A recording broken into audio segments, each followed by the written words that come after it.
बिस्मिल्लाहिर्रहमानिर्रहीम। अस्सलाम वालेकुम। क्या हाल है आप सबकी? उम्मीद करती हूँ आप सब ठीक होंगे, अपने घरों में खुश और आबाद होंगे। अल्लाह ताला आप लोगों को खुश और आबाद रखे। ये रात का टाइम है, कल रात का, और रात को अचानक मौसम बहुत अच्छा हो गया था और बारिश होने लगी थी। बहुत ज़्यादा तो बारिश नहीं हुई, थोड़ी सी बारिश हुई थी, लेकिन बड़ा अच्छा मौसम हो गया था। हवा चल रही थी ठंडी ठंडी और बारिश भी थोड़ी थोड़ी बूंदाबांदी हुई थी। बस इतनी बारिश हुई थी कि थोड़ा सा फर्श गीला हो गया, बस इतना हुआ। इतनी बारिश हुई, उसके बाद बारिश रुक गई थी, लेकिन हवा बहुत थी, इसलिए आंधी जो थी वो बादलों को उड़ा के ले गई और बारिश जो है वो दोबारा हुई नहीं। और फिर से वही तारे निकल आए थे और आसमान बिल्कुल साफ हो गया था और उम्मीद थी कि कल जो है वो धूप ही होगी।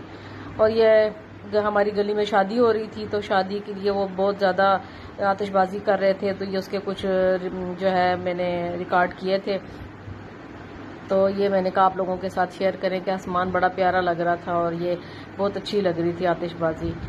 ये अगले दिन तकरीबन जो है वो 1-1:30 बजे का टाइम है और पानी ख़त्म हो गया था पीने वाला। और हम लोग पानी पीने वाला जो है वो डायरेक्ट जो आता है हमारा पानी, हम वो भरते हैं। और उसके लिए फिर यह है कि मुझे मोटर चलानी पड़ी और मैं मोटर चलाने के लिए आ गई। मोटर चलाई, उसके बाद पाइप लगाया। काफ़ी लंबा काम मुझे करना पड़ता है, वॉल वगैरह चेंज करने पड़ते हैं, फिर जो पानी वाली टंकी है उसमें पाइप लगाना पड़ता है, फिर बाहर एक जो पाइप लगा के, ये जो मैं पाइप लगा रही हूँ ये वाला लगा के, और उसके बाद जो है वो फिर पानी भरना पड़ता है। काफ़ी पानी पहले निकाल लेती हूँ और जब पानी उसका निकल जाता है काफ़ी सारा, तो पाइपों में जो पानी होता है वो निकल जाता है, तो उसके बाद फिर मैं ताज़ा पानी भरती हूँ। उसके लिए मैं पहले बोतल पे कपड़ा रखती हूँ ताकि पानी जो है वो छान के भरा जाए और उसमें कोई ऐसी मिट्टी वगैरह या कोई ऐसी चीज़ ना पानी में चली जाए जो पीने का पानी हम इस्तेमाल करते हैं। तो ये तकरीबन जो है वो 2-3 बोतलें मैं रोज़ाना भर लेती हूँ और हर दूसरे-तीसरे दिन जो है मुझे फिर पानी की ज़रूरत पड़ती है, तो फिर मुझे इसी तरह तरद्दुद करना पड़ता है। मेरे जबकि बाजुओं का भी बहुत मसला है और मेरे लिए जो है ना वही बार बार ये सारी एक्सरसाइज करना बहुत मुश्किल होता है, लेकिन मजबूरी है, अब ये सब तो करना पड़ता है। और ज़ाहिर पानी जो पीने के लिए इस्तेमाल करना है तो फिर ये सारी मेहनत तो करनी पड़ेगी। खैर ये है कि मेरे बच्चे मेरे साथ बहुत हेल्प करवाते हैं। और ये देखें, फिर जो रात को बारिश हुई थी थोड़ी सी, उसके बाद मौसम जो इतना अच्छा था, उसके बाद देखें दिन को कितनी सख्त तेज़ धूप है, इतनी ज़्यादा गर्मी हो गई थी, इतनी ज़्यादा गर्मी हो गई थी कि बाहर खड़ा होना मुश्किल हो रहा था और बड़ी मुश्किल से मैंने पानी जो है ना वहाँ पे भरा था। और बस फिर मैं अंदर आ गई और उसके बाद फिर मैंने बच्चे क्योंकि बहुत लेट उठे थे, रात को बहुत देर से सोए हैं और तकरीबन ये सुबह समझ लें कि फजर की अजान हुई है तो नमाज पढ़ के बच्चे फिर सोए हैं। और उसके बाद इन्होंने कहा कि आज तो संडे है, हम लोगों ने देर से उठना है और मम्मा दोपहर का खाना हमने नहीं खाना, आप हमें बस नाश्ता बना देना। तो ये मैं इनके लिए अब नाश्ता बना रही हूँ। अब ये सारे उठ गए हैं और क्योंकि आज जो है वो ज़रा ऐसा दिन होता है कि आज के दिन मैंने अपने बेटे से भी बात करनी होती है। आज संडे है और आज के दिन जो है वो मैं ज़रा तफसील से अपने बेटे से बात करती हूँ, तो इसलिए मैं सुबह जो है ना उससे बात करने लगी थी, तो इसलिए काफ़ी लेट नाश्ता और ज़्यादा लेट हो गया। तो इसलिए ये कि अब मैं इनको नाश्ता बना के दे रही हूँ और इन्होंने कहा कि आज हमें फ्राई अंडे बना के दें और साथ हम ब्रेड ले लेंगे। तो ये है कि मैं साथ अंडे बना रही थी और साथ साथ जो है वो ब्रेड इस्तेमाल करते हैं। ज़्यादा मेरे बच्चे शौक से ब्रेड खाते हैं, पराठे वगैरह नान वगैरह वो इतने शौक से नहीं खाते हैं, क्योंकि जो है ना वो ज़्यादा भारी नाश्ता नहीं करते हैं, हल्का फुल्का ही नाश्ता करते हैं। तो आज इन्होंने कहा कि मैं फ्राई अंडे बना के दूँ, तो मैं इनको फ्राई अंडे बना के दे रही थी। और आज जो है वो मैंने अपने सुबह बेटे से बात की, तो आज सारा दिन मेरा बड़ा उदास गुजरा और मैं अपने बेटे को याद करती रही। आज उससे मेरी बहुत तफसील से बात हुई है और वो घर को बहुत मिस कर रहा है। इतने दिन रह के गया, तकरीबन 1 महीना घर में गुजार के गया है, तो उसको घर की बहुत याद आ रही थी, हम सब की बहुत याद आ रही थी, अपने बहन भाइयों को बहुत मिस कर रहा है। और उसका जो है ना वहाँ पे दिल अभी तक, हालांकि तकरीबन समझ लें कि 3-4 साल उसने गुजार लिए हैं वहाँ पे, लेकिन अभी तक वो अपने आप को वहाँ सेट नहीं कर पाया अपने आप को, और अभी भी उसका दिल वहाँ नहीं लगता। और वो बस घर के उसमें होता है कि मैं कब छुट्टियाँ हो मैं घर जाऊँ या मेरे घर वालों के साथ विजिटिंग हो, कोई ऐसा संडे हो कि मेरे घर वालों से मुलाकात हो। और बस अल्लाह अल्लाह करके हमने टाइम गुजारा है, बड़ी मुश्किल से टाइम गुजारा है ये सारा। लेकिन क्योंकि उसकी अपनी ख्वाहिश है, उसकी अपनी एक ख्वाहिश थी कि मैं यहाँ पे जाऊँ, तो हमने उसकी ख्वाहिश का एहतराम किया और फिर हमें भी बहुत अच्छा लगा, तो इसलिए हमने उसको वहाँ जाने की इजाज़त दे दी और वो वहाँ पे जो है वो पढ़ रहा है। तो इंशाअल्लाह अल्लाह खैर करेगा, तो सिर्फ 1 साल उसका रह गया है, 1 साल के बाद वो इंशाअल्लाह घर वापस आ जाएगा और उसके बाद देखते हैं फिर वो क्या अपने लिए कौन सी फील्ड चुनता है। तो मुझे आज बहुत ज़्यादा याद आ रहा था मेरा बेटा ना, और उसी की बातें, मैं काम तो करती जा रही थी सारे घर के, लेकिन उसी की बातें मेरे दिमाग में घूम रही थी और मैं उदास हो रही थी कि मेरे बेटे का दिल नहीं लग रहा।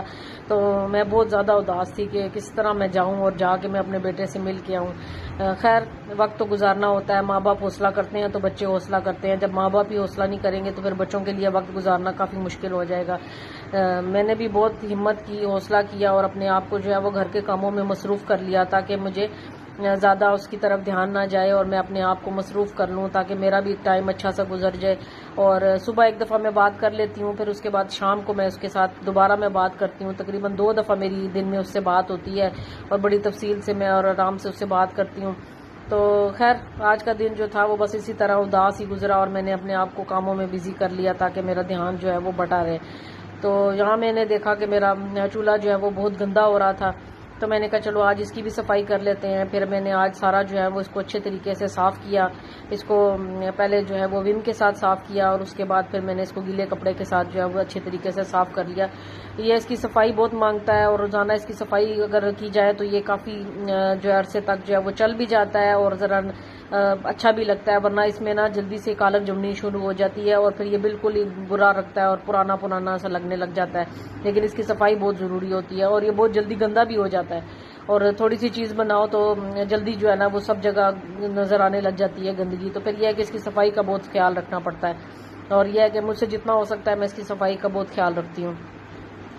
और बस फिर ये घर के कामों से फारिग हुई, सारी जो भी काम काज करने थे सफाई सुथराई के, उससे फारिग होने के बाद जो है फिर मैं थोड़ी देर मैंने रेस्ट किया और उसके बाद जो है मैं अपने दूसरे कामों में लग गई। खाना वाना बनाना था और घर के और काम करने थे। तो अचानक जो है मुझे याद आया कि मैंने घर के दूसरे कामों के साथ साथ एक और काम भी मेरे ज़िम्मे पड़ा हुआ है और जिसको देख के मुझे बहुत गुस्सा आया। मैंने जब अलमारी खोली तो मेरी बेटी की अलमारी की हालत ये थी कि उसमें ऐसे लग रहा था जैसे कोई लंडा बाजार लगा हुआ है। तो मैंने जब उसको देखा तो मुझे बहुत गुस्सा आया और मैंने गुस्से में उसके सारे कपड़े निकाल के तो बाहर चारपाई पे रख दिए और मैंने उसकी अलमारी बिल्कुल खाली कर दी। और मैंने उसको कहा, मैंने कहा अब अपनी अलमारी में कपड़े सारे तय करो और तरीके से और तहजीब के साथ जो है वो कपड़े सारे अलमारी में रखो। अब वो मेरी बेटी ये बैठ के तो वो अपना सर पकड़ के बैठ गया कि मैं इतना सारा काम कैसे करूंगी। तो मैंने उसको कहा चलो मैं तुम्हारे साथ करवाती हूँ, मैं तय करके देती जाती हूँ आपको, और जो कपड़े पहनने वाले हैं वो रखो और जो नहीं पहनने वाले उनको निकाल दो। और मैं उसके साथ साथ सारे काम मैंने करवा के तो उसकी अलमारी मैंने ठीक की। फिर साथ ही जो है वो कुछ यूनिफॉर्म मुझे धोना था आज, क्योंकि कल जो है वो मेरे हस्बैंड को भी यूनिफॉर्म चाहिए था और फिर बच्चों को भी चाहिए था। तो फिर मैंने जो है ना वो यूनिफॉर्म धोया और सूखने के लिए डाल दिया। अब फिर बारी आ जाती है वही रोजाना का जो काम होता है औरतों का, कि घर का खाना बनाना और आज क्या बनाया जाए। तो आखिर सोच सोच के बच्चों से पूछती रही। तो बच्चे तो नाश्ता देर से किया था बच्चों ने, तो उन्होंने कहा कि मम्मा जो मर्जी बना लें। और आज मैंने जब बना लिया, मैंने आज सोचा कि मैं कड़ी बना लूं और आप यकीन करें आज जब मैंने कड़ी बना ली तो बच्चे मुझे कहते हैं कि अम्मी हमसे पूछ के बनाना था ना, हम तो नहीं खा रहे कड़ी, आपने हमसे पूछा ही नहीं है। रोज मैं पूछती हूँ तो कहते हैं जो मर्जी बना लो, और आज मैंने पूछा तो कहते हैं आज हमने हमसे पूछ के बनाना था ना, आपने कड़ी क्यों बना ली, हमने तो कड़ी नहीं खानी थी। खैर मैंने फिर ये प्याज काटे हैं, प्याज को और लहसुन को जो है वो मैं ब्लेंडर में पीस रही हूँ। इसको मैं अच्छे तरीके से पीस लूँगी, बिल्कुल बारीक बारीक हो जाएगा। तो उसके बाद मैं इसका मसाला बनाऊंगी और मैं साथ जो है वो कड़ी की तैयारी शुरू कर दूंगी। बस ये मैंने फिर ऑयल डाला है, इसमें मैं वही जो प्याज और लहसुन का जो मसाला मैंने पीसा था वो मैं इसमें डाल दूंगी और इसको मैं अच्छे तरीके से भून लूँगी कि इसका जो कच्चापन है ना वो ख़त्म हो जाए। और थोड़ा सा इसमें मैं पानी डाल दिया था क्योंकि ब्लेंडर में काफ़ी सारा प्याज लगा रह गया था, तो उसमें मैंने पानी डाल के दोबारा से इसमें डाल दिया था थोड़ा सा। तो ये था कि प्याज थोड़ा सा जब बिल्कुल ट्रांसपेरेंट ही रहेगा, बहुत ज़्यादा ब्राउन तो नहीं होगा, लेकिन यह है कि ज़रा पक जाए, उसका कच्चापन दूर हो जाएगा और ये उसमें पक जाएगा तो फिर मैं उसमें जो है वो बाकी मसाले जो है वो डालूंगी। और इधर मैंने फिर दही ले ली थी, दही मुझे कुछ ज़्यादा लग रही थी तो मैंने कहा चलो मैं इसको थोड़ा कम कर लेती हूँ, क्योंकि मुझे लगा कि बहुत ज़्यादा दही मैंने डाल दी है। फिर मैंने थोड़ी सी कम की। अब इस दही में मैं तकरीबन 1.5 चम्मच जो है वो बेसन का डालूंगी, जो डोंगे वाला चम्मच होता है, खाना निकालने वाला जो होता है वो बेसन का डाला है। और उसमें मैंने फिर 1 चमचा जो है वो भर के हल्दी का डाला है। और अब इसमें मैं थोड़ा सा पानी डालूंगी और पानी डालने के बाद मैं इसको अच्छे तरीके से जो है वो ब्लेंड कर लूँगी, ताकि जो बेसन, दही और पानी जो है वो तकरीबन यकजान हो जाए और अच्छी तरह मिक्स हो जाए। और फिर उसके बाद ये मिक्सचर तैयार करके मैं रख लूँगी, और जैसे ही मेरा मसाला जब भुन जाएगा उसमें मैं मसाले डाल के उसको बुनाई कर लूँगी। तो उसके बाद मैं इसमें ये वाला मिक्सचर जो है वो डाल दूँगी, कड़ी वाला जो मैंने बेसन का तैयार किया है। फिर दूसरी तरफ मैंने पकौड़ों की तैयारी भी शुरू कर दी, साथ ही मैंने बेसन निकाला। बेसन में मैंने फिर नमक, मिर्च, हल्दी, नमक, मिर्च और साबुत ज़ीरा और क्या नाम है उसका, क्या कहते हैं, मेरे दिमाग में से निकल गया है, साबुत धनिया और कुटी हुई मिर्चें जो थी ना वो डाल दी मैंने इसमें। और ये डाल के उसके बाद मैंने इसको बेसन को जो घोल के और फिर मैंने एक साइड पे कर दिया कि ज़रा काफ़ी देर पहले का बेसन घुला हुआ हो तो उसके पकोड़े भी अच्छे बनते हैं और वो ज़रा सही रहता है कि अच्छी तरह मिक्स हो जाता है। और अगर फौरी उसी वक्त घोला जाए तो उसके पकोड़े इतने अच्छे नहीं बनते, इसलिए मैं बेसन हमेशा थोड़ी देर पहले भिगो के उसको अच्छी तरह मिक्स करके तो मैं रख देती हूँ। और कड़ी के जो पकोड़े होते हैं, बाज़ लोग सादे पकोड़े बनाते हैं, बाज़ लोग इसमें जो है वो काफ़ी सारी चीज़ें ऐड करते हैं।